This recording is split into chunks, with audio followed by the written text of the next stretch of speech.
নমস্কার, কেমন আছেন সবাই? করবিকুটির ব্লগে আপনাদের অনেক অনেক স্বাগত জানাই। তো আজকে জ্যৈষ্ঠ মাসের শেষ মঙ্গলবার, মা যাবে পুজো দিতে। আর এদিকে মা পুজো করে নিয়েছে, আর এখন বাজছে সকাল 11টা।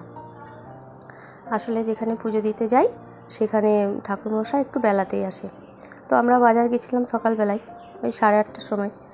তো আসার পথে দেখলাম যে ঠাকুরমশাই চলে এসেছে। আর আমি দেখে রান্নাটা বসিয়েছি, আর ওরা দিদা আর নাতনিতে যাবে পুজো করাতে। তো সকালেই জোগাড় হয়ে গেছিলো, কিন্তু মা বললো যে 10:30টার সময় আসবে।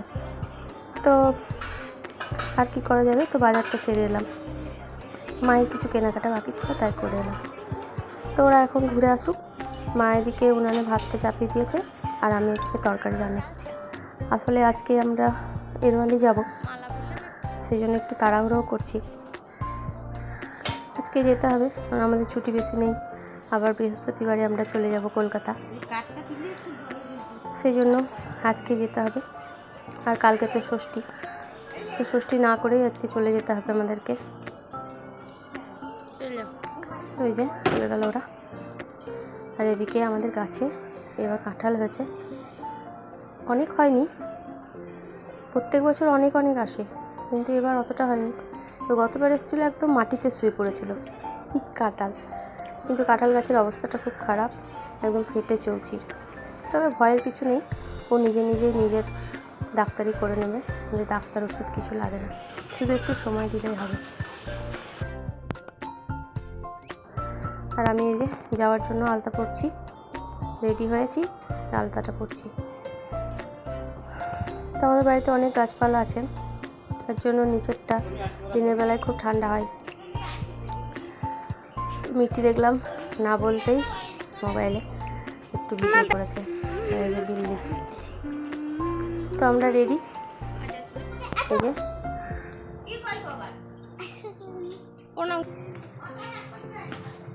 তো চলো আর কি, এবার দুগ্গা করে বেরিয়ে পড়ি। মায়ের এখনও খাওয়া হয়নি, ভাই এবার এলো, ভাইকে দেবে, তারপরে খাওয়া দাওয়া হবে। আজকে তো মঙ্গলবার, ভাত খাবে না, তো চিড়ে ফল আর খাবে। চলো। তো ভাই বাড়ি আসার সময় একটা টোটো নিয়ে এসেছে, ফোন করে দিয়েছিলাম একটা টোটো নিয়ে আসতে, তো একটা টোটো নিয়ে এসেছে। তো আমরা বেরিয়ে যাচ্ছি এবার। তো এই যে এরা তো আগেই এসে উপস্থিত গাড়িতে।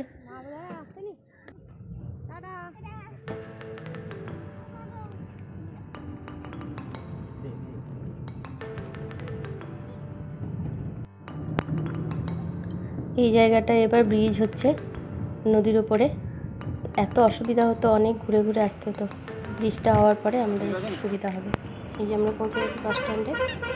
তো দেখলাম যে বাস স্ট্যান্ডে আর ঢুকতে হবে না, কারণ বাস চলে এসছে অলরেডি।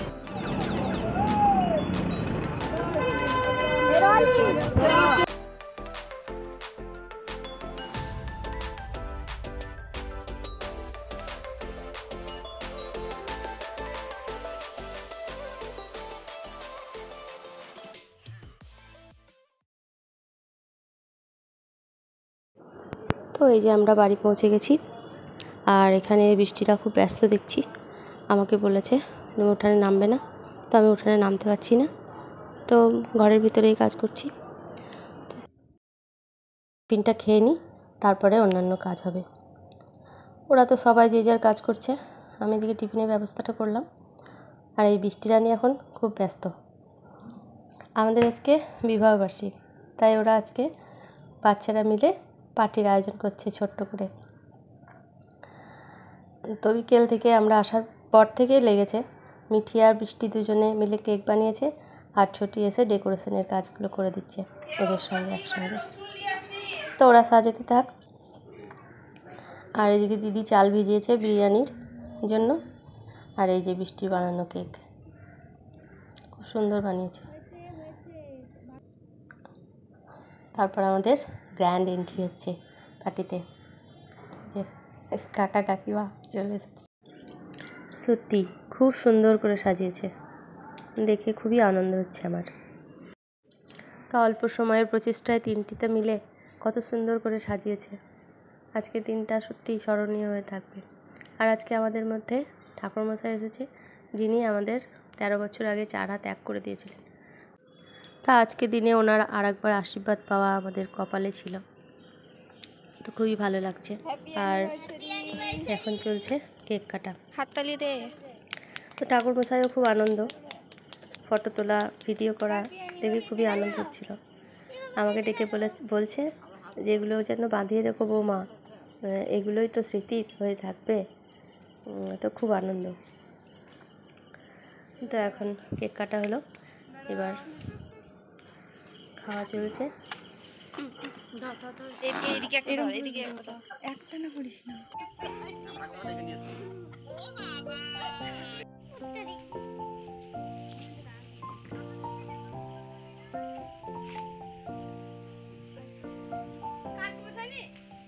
কার্ড পাঠিয়েছিল, পৌঁছায়নি।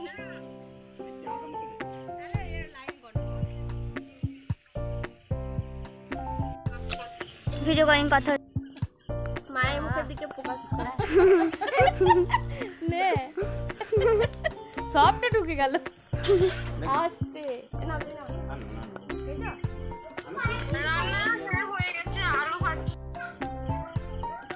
বিরিয়ানি রান্না হচ্ছে, বেরেস্তা ভাজা হচ্ছে, আলোটাও কম আছে। তো এখনও তো পার্টি শেষ হয়নি, কিন্তু প্যান্ডেলম্যান তার প্যান্ডেলের কাপড় ডেকোরেশনের জিনিস সব খুলে ফেলে ঘরে নিয়ে চলে যাবে। আর আমি এখন বানাবো চাচির মিষ্টি, কারণ কালকে ষষ্ঠী আছে আর বাড়িতে তৈরি চাচির মিষ্টি দিয়ে ঠাকুরকে পুজো দেওয়া হয়। কিনে আনা মিষ্টি আমার শাশুড়ি মা দেয় না, বলে যে বাড়িতেই বানাতে হবে। তো আমি এটা বানাই ভাইফোঁটার আগের দিন আর এই ষষ্ঠীর আগের দিন। এই চাচির মিষ্টিটা করে দিলে শাশুড়ি মায়ের একটু মনটা ভালো হয় আর কি। তো একটু ঠান্ডা করে নিই, তারপরে এটাকে ছাঁচে ফেলে বানিয়ে নেব। তো ঠান্ডা হয়ে গেছে আর আমার সাঙ্গপাঙ্গগুলো এসে হাজির। তো সবাই আমার সঙ্গে হাত লাগিয়েছে যে তারাও করবে। তো আমি এদিকে পুতুলগুলো বানিয়ে নিই, 7টা পুতুল বানাতে হবে আর 7টা নাড়ু বানাতে হবে। তো আমি ওদেরকে বললাম যে তোরা তাহলে ওই নকশাগুলো তৈরি কর। তো একটা নকশা খুঁজে পাওয়া গেছে আর বাকিগুলো এখন কোথায় ঢুকেছে জানি না। তো একটাতেই হচ্ছে আর বাকিগুলো হাতে তৈরি করছে। তো অনেকটাই চাচি আছে, তাই অনেকগুলো মিষ্টিই হবে। আর দিদি ওধারে রান্না করছে আর আমরা এদিকে মিষ্টি বানাচ্ছি। আর বিকেলে তো ষষ্ঠী জোগাড় অনেকটাই শাশুড়ি মা করে রেখেছেন, আর বাকিটুকু সকালবেলায় আমাকে করতে হবে বা দিদি যেই উঠবো আমরা সকালে তাড়াতাড়ি সেই করে নেব। তো এই যে আমাদের মিষ্টি বানানো চলছে আর এই যে পুতুল, এইরকম 7টি পুতুল বানাতে হবে, ক্ষীরের পুতুল।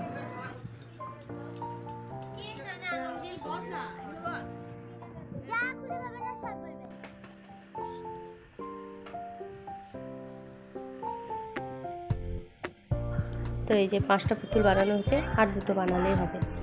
আর ওরা হাতে যে যেমন পারছে নিজেদের মতো নিজের মনের মতো নকশা করছে। এই যে আমাদের বানানো কমপ্লিট। তো এগুলোকে একটু বাইরে রেখে দেব শক্ত হওয়ার জন্য, তারপরে ফ্রিজে ভরবো যাই, কারণ বাইরে রাখলে তো পিঁপড়ে লাগবে, তাই ফ্রিজেই রাখবো। তো এগুলো শুকিয়ে গেছে, এবার একটা থালাতে তুলে নিলাম, তারপর এটাকে ভালো করে গুছিয়ে রেখে দেবো।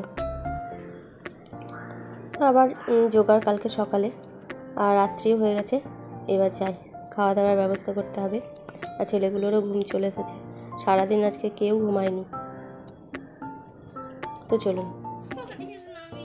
এদিকে বৃষ্টি বসে পড়েছে স্যালাড কাটতে, আরও প্রথমে কাটছে পেঁয়াজ, আর পেঁয়াজ কাটতে বসে বেচারির হাল অবস্থা খুব খারাপ। ছোটি একটা চশমা পরিয়ে দিয়েছে, কিন্তু তাতেও আটকাচ্ছে না।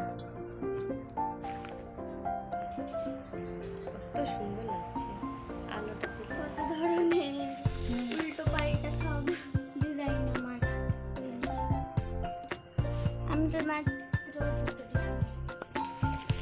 দেখবো যে অ্যাঙ্গেল থেকে দেখতে ভালো লাগছে। সেটা না। তো এই যে খাইতে বসে গেছে সবাই।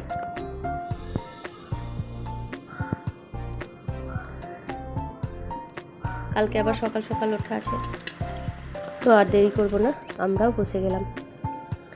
তো আজকে সবাই সে ভোজবাড়িতে ভোজ খাওয়ার মতো একসঙ্গেই উঠানে বসে খাচ্ছি। আর এখন এত গরম পড়েছে, উঠানটাই এখন আরামের জায়গা। তো আর কি, আজকে এর পর্যন্তই। ভালো থাকবেন, সুস্থ থাকবেন, আর আমার ব্লগটা কেমন লাগলো কমেন্টে জানাবেন। তো আজকে আসি, গুড নাইট।